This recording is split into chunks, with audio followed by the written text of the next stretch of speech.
नमस्कार, आप देख रहे हैं दिल्ली ग्लो न्यूज और मैं हूं आपके साथ मानवी ठाकुर। शुरुआत करते हैं आज की खास खबरों से। मारवाड़ टूरिस्ट गाइड एसोसिएशन ने रविवार को एक होटल में पत्रकार वार्ता कर सरकार को अपनी विभिन्न मांगों से अवगत कराया। मारवाड़ टूरिस्ट गाइड एसोसिएशन के अध्यक्ष मान सिंह मेड़तिया ने बताया कि अगर अतिशीघ्र हमारी मांगों पर उचित कार्यवाही नहीं हुई तो सभी जिला मुख्यालयों पर मुख्यमंत्री व पर्यटन मंत्री के नाम ज्ञापन सौंपा जाएगा। इसके बावजूद अगर हमारी सुनवाई नहीं हुई तो जयपुर में धरना देकर महा आंदोलन किया जाएगा।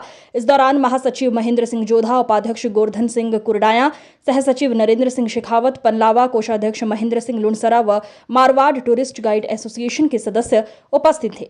तो हमारी सबसे प्रमुख मांग है सरकार से, राजस्थान सरकार से, कि 60 साल का जब गाइड हो जाता है उसके बाद उसको एक सम्मानजनक पेंशन दी जाए ताकि गाइड अपना और अपने परिवार का भरण पोषण आसानी से कर सके। हमारा दूसरी जो मांग है सरकार से वो है, राजस्थान में पर्यटन सीजन मात्र 6 महीने रहता है पूरे राजस्थान में ही।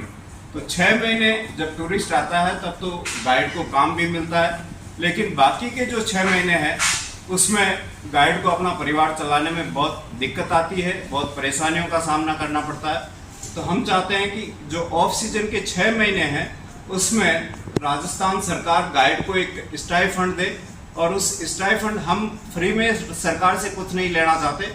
हम चाहते हैं कि जैसे आप ये टीचर्स वगैरह को बिजी कर देते हो सरकारी किसी भी काम में, उससे जो है छात्रों की शिक्षा भी प्रभावित होती है। हम ये चाहते हैं, हम सरकार को सुझाव दे रहे हैं कि गाइड को जब आप 6 महीने स्टाइफंड दो तो गाइड पढ़े लिखी कौम है, पढ़े लिखे लोग हैं, सरकारी कोई भी काम हो उसमें आप गाइड को लगा सकते हो, जैसे जनगणना का काम हो या किसी और चुनाव संबंधित काम हो, ताकि सरकार का काम भी हो जाए और गाइड को भी एक उचित मानदेय मिलता रहे ताकि उसका परिवार चलता रहे।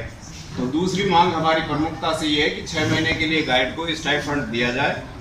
तीसरी हमारी जो मांग है, गाइड जो है अपना जीवन पर्यंत संस्कृति और इतिहास बताने में देता है, किसी राज्य और भारत की छवि बनाने में देता है, लेकिन अगर किसी गाइड की असामयिक मृत्यु हो जाती है तो उसके परिवार की देखभाल करने वाला कोई नहीं है, कोई नहीं पूछता उसे।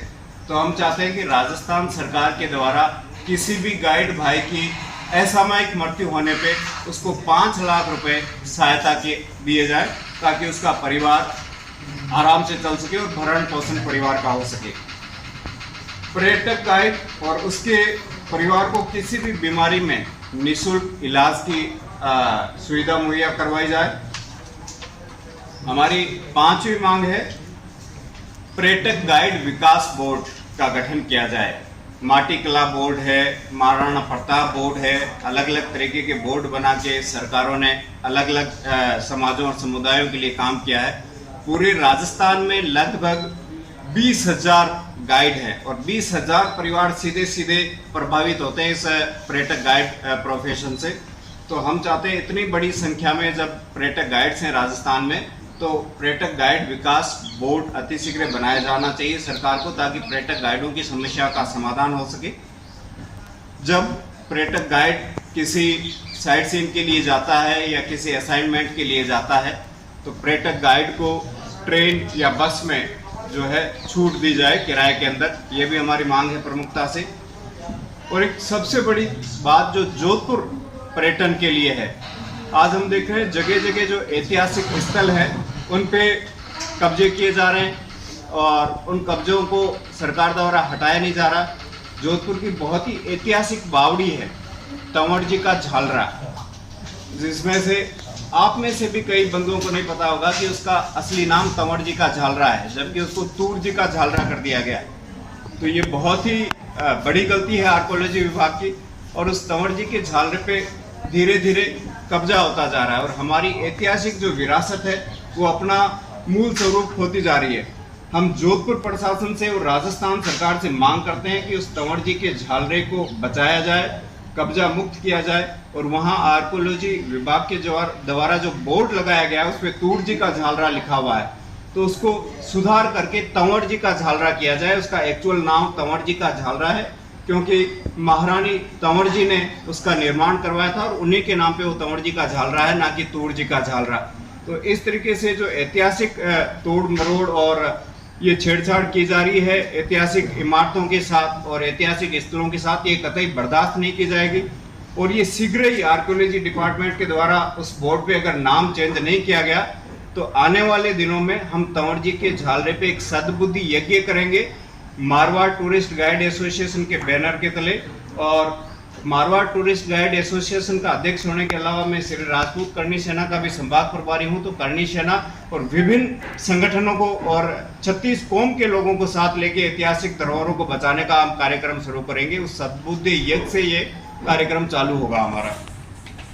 लंबे समय से एक ही जगह कोई अधिकारी पद स्थापित रहता है तो वो अपने आप को वहाँ का राजा समझने लगता है, और पर्यटन विभाग में भी ऐसा ही हो रहा है। काफ़ी लंबे समय से अधिकारी पद स्थापित हैं तो पर्यटन में उनके द्वारा कुछ नया या नवाचार नहीं किया गया है।